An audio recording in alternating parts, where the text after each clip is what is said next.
In another video, I showed how to set up a new drawing format for use in Creo Parametric. Right now, I have the C-size format that comes from PTC in your Creo Parametric load point. And if you take a look on the sides of the sheet, we have these different zones or location callouts. For example, going along the side, we have A, B, C, and D for our columns, and for our rows, starting on the right-hand side, we have 1, 2, 3, and 4.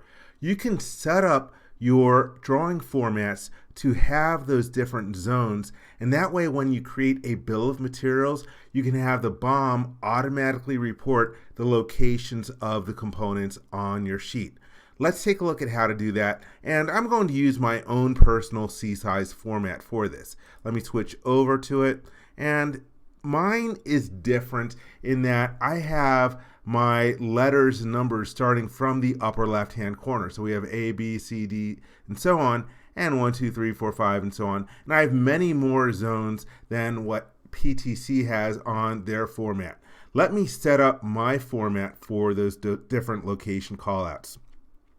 To do that, on the Layout tab, you click on Sheet Setup, and I'm going to click Define to create my location grid. You see a blue outline for how big it thinks my sheet is. To change that, I can go to Grid Outline. If I choose paper size, this is how big it thinks the sheet is, but that's not correct. I'm going to pick a box instead. And I don't have to be entirely accurate. I can just eyeball it a little bit, about from here down to this lower right-hand corner. That's great. Then I will click Done Return. The next thing is to define the grid origin. In other words, the point from which the numbering and the lettering starts. And PTC assumes that you're going to start in the lower right-hand corner, but my format is an oddball. I want to change it to the upper left-hand corner. So let me zoom in over here. I will go to grid origin, and I'm being prompted in the message area to pick a point to indicate the new grid origin. I'll just pick in the upper left-hand corner, and we get the X up there indicating that that is now the new origin. For the next thing, I'm going to collapse the drawing tree. I don't need to see it anymore. I'm going to start laying out my rows and my columns. First, let's go to columns, and I can change the columns to use letters instead of numbers, but I actually want numbers. And if you happen to know that they are symmetrically spaced about your drawing sheet, you could use by number, but I know that mine don't evenly match up. So I'm going to use pick points. And again, I find that you can be generally approximate with this. So I'll click this as the first pick point. You can see a number 1 over here and 2 indicating the rest of the sheet to the right of my pick point is column 2. And as I keep on adding more pick points, now we're going to get 2, and the rest of this is 3. And let's go and just continue this on and just do this real quickly to define my different locations for my grid. And let's see, missed a little bit on that one, but that's okay. And there we have our 9 different columns. I will click Done Return to go up in the menu manager. Now for my rows. And when I click on rows, I want these to be letters. I got that correct. And let's do by pick points again, and I just need to approximate it. Let's click about there. So we have A, and the rest of this is B. Now my other pick points. There we have B, and then C. I'll zoom in a little bit. I'm having trouble picking where I want. There. E. And let's see, let's get F. And that's good. That's all the different grids that I want in here. Let's click Done Return, and then Done Return, and Done Return. And now that grid that I defined, it's not visible, but it's still there. If you go to Sheet Setup, you can see it again. Now let's create a drawing using my format set up with the location callouts. I'm going to go to an assembly that I have open that I used in another bill of materials demo. It's got an explode state I can use. Let's create our new drawing. And I'm not going to use a default template. Here's my default model. That's good. I'm going to use empty with format, and it happens to have my format in here, so I don't need to browse to it. Let's click the OK button. And I'll make a drawing view with the master rep. I'm going to use the first sheet of my format, and it has a bunch of different parameters that it wants to be filled out, and so it prompts me for those, and I just hit the enter key to get past all of those. And I have my drawing started with my format. Let's place a general view on here. No combined state, and I'll locate it about such on the sheet. There we go. Let's go to our view display, and I'm going to change the display to shading.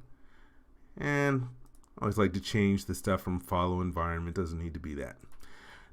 After that, let's go to our view states, and I'm going to explode the components using one of the predefined explode states. And let's see, let's make the scale a little bit bigger. Let's use a custom scale of about 0.2 and click the OK button. And that is good enough for what I need on my drawing sheet. Let me unlock the view movement and then just move this a little bit over here.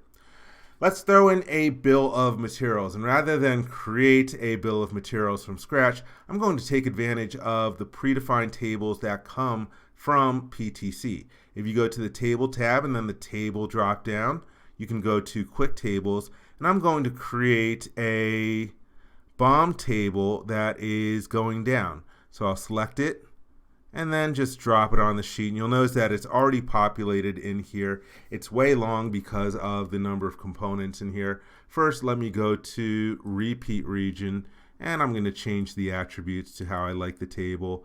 I like it to be recursive, to go into the different levels, and no duplicates. That is good for me.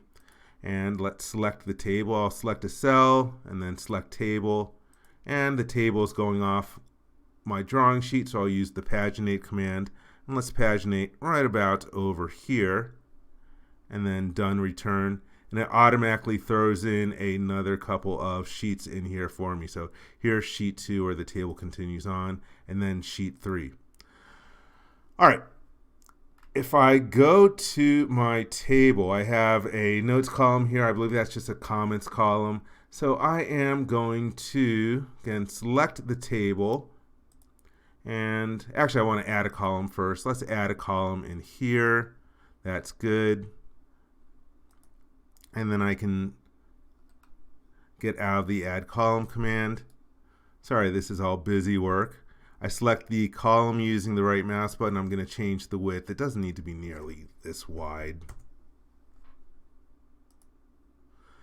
And then let's double click in the cell here, and oops, wrong cell. Let me cancel out of there. Let me double click in this cell. And here I'm going to put in a report symbol. I'm going to put in the assembly, there up at the top, member, and then location, and for simplicity I'll do all views. And that way when we go to the review tab and update tables, you'll see that now it's reporting some information in here for the locations of the various components. But these numbers look weird. If we take a look, we have, for example, the gasket. It's saying that's in 13D and 13E.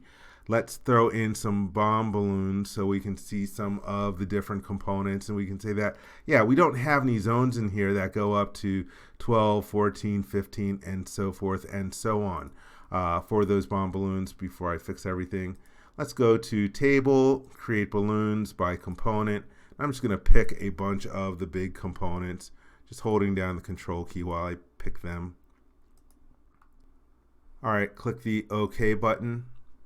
And so, for example, I'm going to look for a low number one, 25. When you click on a BOM balloon, it'll highlight it on the drawing sheet.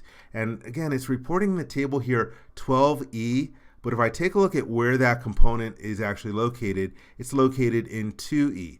What's going on here? The problem is the default formatting of how my locations are being reported.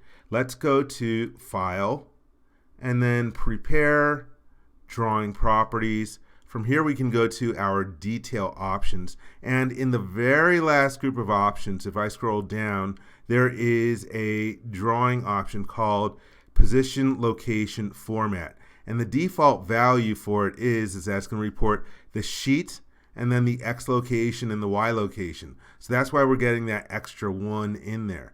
Instead, I can say, you know what, all I really need is the X and Y location. So let me delete that part and click Add Change and Apply, and then close and close.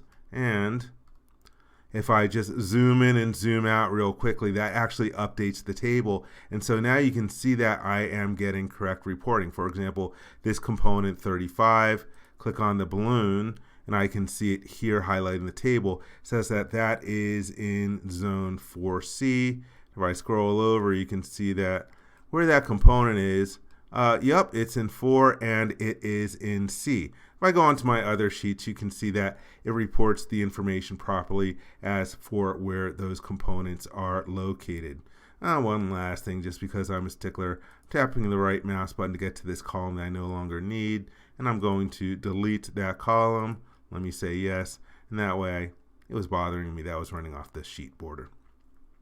And maybe need to adjust the width a little bit for one of these over here. So in that way, you can take your format and define the different zones, and then when you create a bill of materials by using the correct report parameter, it's going to automatically specify the location of that component on the sheet. So it'll help people find out where they are when they are looking for them if they can't find the particular balloon. I hope you enjoyed this video. For more information, please visit www.creowindshield.com. If you learned something from this video, please give it a thumbs up. And if you like this video, please click the subscribe button to be informed when new videos are uploaded. Thank you very much.